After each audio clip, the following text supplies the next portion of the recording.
स्वागत है हमारे इस नए वीडियो में। अगर आप इस चैनल पर नए हैं तो जल्दी से चैनल को सब्सक्राइब करें और बेल आइकन को प्रेस करें ताकि हमारे आने वाली वीडियो सबसे पहले आप तक पहुंच सके। दोस्तों, इस वीडियो के माध्यम से मैं आपको श्रीमद् भगवद गीता के बारे में जो भी तथ्य हैं या जो भी सही जानकारी है वो आपको बताने वाला हूँ। जब सुबह हम उठते हैं और रात को सोते हैं तब पूरे इस टाइम पीरियड में हमारी जो भी छोटी छोटी या बड़ी बड़ी आदतें हैं, उन्हीं आदतों के कारण हमारे जीवन में परेशानियां आती हैं या खुशियां आती हैं, जीत होती हैं या हार होती हैं, या जितनी भी समस्याएं आती हैं वो सब इन आदतों के कारण ही आती हैं। कोई भी आदत छोटी है या कोई बड़ी है, वही हमारे दुख और सुख का मूल कारण है। लेकिन हम एक एक करके इन आदतों को नहीं पहचान सकते, या नहीं इन आदतों को हम परख भी नहीं सकते कि किस आदत के कारण हमें कौन सा फ़ायदा या कौन सा नुकसान होता है, या किस आदत के कारण हम सफल हो सकते हैं या किस आदत के कारण हम असफल हो सकते हैं। अर्जुन ने स्वयं श्री भगवान कृष्ण से हमारे जीवन के जो मूल दुख या मूल सुख के जो कारण हैं, वो उन सबसे रिलेटेड जो प्रश्न हैं वो श्री कृष्ण से पूछे, और स्वयं भगवान श्री कृष्ण ने भगवद गीता के माध्यम से हमको हमारी सारी दैनिक आदतों से रिलेटेड ही बातें या अर्जुन के प्रश्नों का उत्तर दिया था।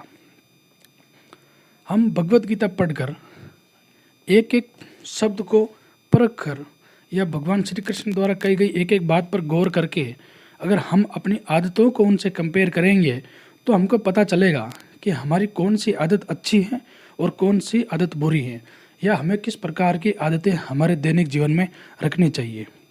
जीवन जीने का सरल माध्यम हम रोज़ आदतें चेंज नहीं कर सकते, ना ही हम रोज़ नई आदतें बना सकते, लेकिन हम एक बार अपने जीवन की जो रोज़ की जो आदतें हैं उनको हम इनक्रेज कर सकते हैं या उनमें बदलाव कर सकते हैं, जिससे हमारे जीवन जीने में हमें आसानी हो और जीवन में कोई समस्या ना हो। तो जीवन जीने का सरल तरीका यही है कि हम एक बार भगवद गीता को पढ़ें और भगवद गीता के अनुसार ही उसके मार्ग पर चलें और अपने जीवन को सफल बनाएं। दूसरा प्रश्न है कि हम सफल कैसे हों। सफल होने के लिए हमें एक बार भगवद गीता पढ़नी पड़ेगी। चाहे हम एक स्टूडेंट हैं, चाहे हम अपना बिजनेस करते हैं या कोई नौकरी करते हैं, या हम कोई पॉलिटिशियन हैं या कोई फार्मर हैं, या हम कोई बॉलीवुड सेलिब्रिटी हैं, चाहे हम कोई भी हैं, एक आम व्यक्ति हैं, चाहे कोई भी हैं, हम हमारे जीवन में जीत तय कर सकते हैं। हमारी लड़ाई होने से पूर्व ही हम जीत तय कर सकते हैं, लेकिन ये सब भगवद गीता के कारण ही संभव है।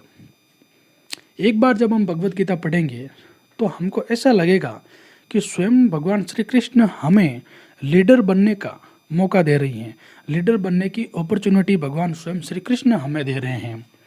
भगवद गीता के माध्यम से हमें पता चलेगा कि भगवान स्वयं ये चाहते हैं कि हमारी जीत हो, स्वयं भगवान हमारे साथ हैं। भगवद गीता हमें लीडरशिप की भावना हमारे दिमाग में पैदा करती हैं। एक बार जब हम भगवद गीता को पढ़ेंगे और उनमें कही गई बातों को एक बार गौर से उस पर रिसर्च करेंगे, या हमारी आदतों से या हमारी किसी भी मिशन या किसी भी हमारे जो गोल सेट किए हुए हैं लाइफ में, उन गोल के लिए जो हम मेहनत कर रहे हैं उस मेहनत को भगवद गीता में कहे गए शब्दों के अनुसार कंपेयर करेंगे, तो हमें पता चलेगा कि हमारे जीवन में सफलता हमारे लिए कहाँ तक संभव है या कहाँ तक निश्चित है कि हम सफल हो सकते हैं। इसके लिए एक बार भगवद गीता हम पढ़ेंगे। अगला प्रश्न है कि मन को कैसे शांत करें। मन शांत करने के सारे तौर तरीके भगवद गीता में हमको देखने को मिलते हैं या पढ़ने को मिलते हैं। एक बार जब बिगिनिंग से हम एंड तक भगवद गीता पढ़ेंगे तो हमको स्वयं को पता नहीं चलेगा कि हमारे अंदर इतना बड़ा बदलाव आ गया है। जीवन जीने की सारी शैलियाँ भगवद गीता में अंकित है। अर्जुन ने स्वयं भगवान श्री कृष्ण से हमारे जीवन की सारी जो समस्याएं हैं वो भगवान श्री कृष्ण के सामने रखी, या उनसे रिलेटेड जो प्रश्न है वो भगवान श्री कृष्ण के सामने रखे। और भगवान ने इन सब प्रश्नों के उत्तर भी बताए हैं। तो भगवत गीता पढ़कर हम अपने मन को तो शांत कर ही सकते हैं, उसके अलावा हम अपने मन को नियंत्रण में भी ला सकते हैं। हमारी पांचों इंद्रियों को हम नियंत्रण में ला सकते हैं। हमारे मन से हम जो चाहे वो करवा सकते हैं। हमारा अवचेतन मन भी हमारे लिए सबसे कारगर है। मन या दिमाग हमारा एक सूक्ष्म शरीर है और ये सूक्ष्म शरीर को विकसित करने के लिए भगवत गीता सबसे अच्छा माध्यम है। जिस प्रकार हम अपने शरीर को विकसित करने के लिए हमारे फौलाद या हमारे दम खम को विकसित करने के लिए हम व्यायाम करते हैं या शरीर के लिए जो भी उपयुक्त हो वो हम करते हैं, लेकिन दिमाग के लिए हमें योग, मेडिटेशन, इस प्रकार की जो अनुलोम विलोम जितनी भी क्रियाएं हैं वो हम करेंगे तो हमारा मन और दिमाग शांत होना शुरू हो जाएगा। और मन को विकसित करने के लिए, दिमाग को विकसित करने के लिए भगवत गीता सबसे बड़ा स्रोत है। मैं आप सभी से ये रिकमेंडेड करूँगा कि आप एक बार भगवत गीता जरूर पढ़ें। आप ऑनलाइन भी भगवत गीता खरीद सकते हैं और जैसे कि आप नेट पर सर्च करेंगे या कहीं मार्केट में जाएंगे भगवत गीता खरीदने के लिए, तो आप देखेंगे कि वहाँ अनेक तरह की भगवत गीताएँ हैं, लेकिन हमको पता नहीं चलता कि वास्तविक भगवत गीता कौन सी है, ओरिजिनल श्रीमद् भागवत गीता कौन सी है। यहाँ डिस्क्रिप्शन में मैं ओरिजिनल श्रीमद् भगवत गीता का लिंक दे रहा हूँ। आप वहाँ जाकर ऑनलाइन इसे घर बैठे मंगवा सकते हैं और आसानी से इसे पढ़ सकते हैं। सिंपल लैंग्वेज में भगवत गीता का संपूर्ण सार लिखा गया है। विश्व की लगभग सभी भाषाओं में भगवत गीता का अनुवाद है।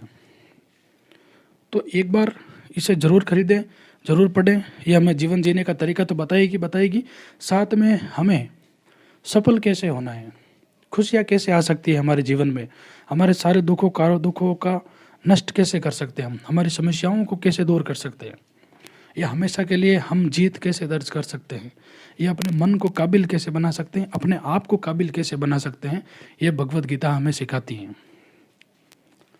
तो डिस्क्रिप्शन में दिए गए लिंक से आप एक बार भगवत गीता ज़रूर खरीदें और अच्छे से इसको पढ़ें।